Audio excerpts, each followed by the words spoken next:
Hi అండి.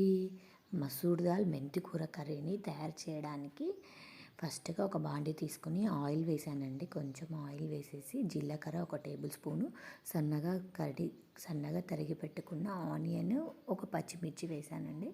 అవి కొంచెం వేగిన తర్వాత 4-5 వెల్లుల్లి రెబ్బలను దంచి వేసాను. హాఫ్ టేబుల్ స్పూను పసుపు వేసి జస్ట్ సిమ్లోనే ఉంచి పచ్చివాసన పోయేంత వరకు మగ్గించండి. తర్వాత నేను మెంతి కూరని శుభ్రంగా కడిగి సన్నగా కట్ చేసి పెట్టుకున్నానండి. 4 తీసుకున్నాను మెంతి కూర కట్టలను.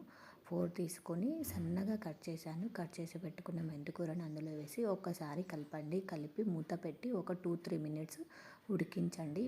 మెంతి కూర, ఆనియన్స్ పచ్చివాసన పోయేంత వరకు ఉడికిపోతాయి. ఇలా ఉడికిపోయిన తర్వాత ఒకసారి కలిపేసి నేను 2 పెద్ద సైజు టమాటోస్ తీసుకున్నాను. సన్నగా కట్ చేశాను. 2 పెద్ద సైజు టమాటోస్ని సన్నగా కట్ చేసి దాంట్లో వేసేయండి. వేసేసిన తర్వాత మన టేస్ట్కి తగినట్లు సాల్ట్ వేయండి. టమాటోస్ వేసిన తర్వాత మాత్రమే సాల్ట్ వేయండి. ఎందుకంటే టమాటోస్ బాగా మెత్తగా అయిపోతాయి సాల్ట్ వేస్తే. వేసి సిమ్లోనే పెట్టి ఒక 5 మినిట్స్ లిడ్ పెట్టి మగ్గించండి. బాగా టమాటోస్ చూడండి చాలా మెత్తగా మగ్గిపోయాయి. అలా ప్రెస్ చేస్తే మెత్తగా అయిపోయాయి కదా. ఇలా మెత్తగా అయిపోయిన తర్వాత నేనైతే మసూర్ దాల్నండి ముందుగానే ఒక 5-10 మినిట్స్ ముందే మసూర్ దాల్ని నానబెట్టానండి కడిగి. ఒక బౌల్, చిన్న బౌల్ మసూర్ దాల్ తీసుకున్నానండి. కడిగి నానబెట్టానండి. నానబెట్టిన మసూర్ దాల్ని అందులో వేసేసి ఒక 2-3 మినిట్స్ వెంటనే ఉడికిపోతుంది మసూర్ దాల్. ఉడికించండి. ఉడికించిన తర్వాత మన టేస్ట్కి తగినట్లు కారం వేయండి. కారం వేసి చిన్న చాయ్ గ్లాస్ అన్ని వాటర్ పోసి జస్ట్ ఒక 2-3 మినిట్స్ అలా ఉడికించండి. మెత్తగా అయిపోతాయి వెంటనే.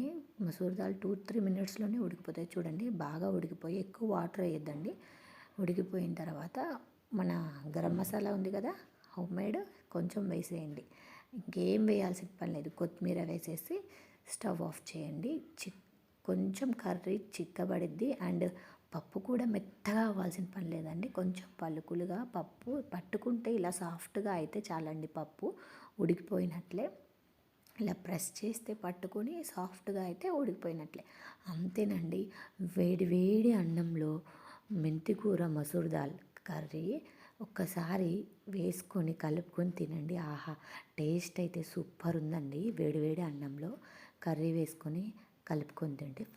నా ఛానల్ ఫస్ట్ టైం చూస్తున్న వాళ్ళంటే సబ్స్క్రైబ్ చేసుకోండి.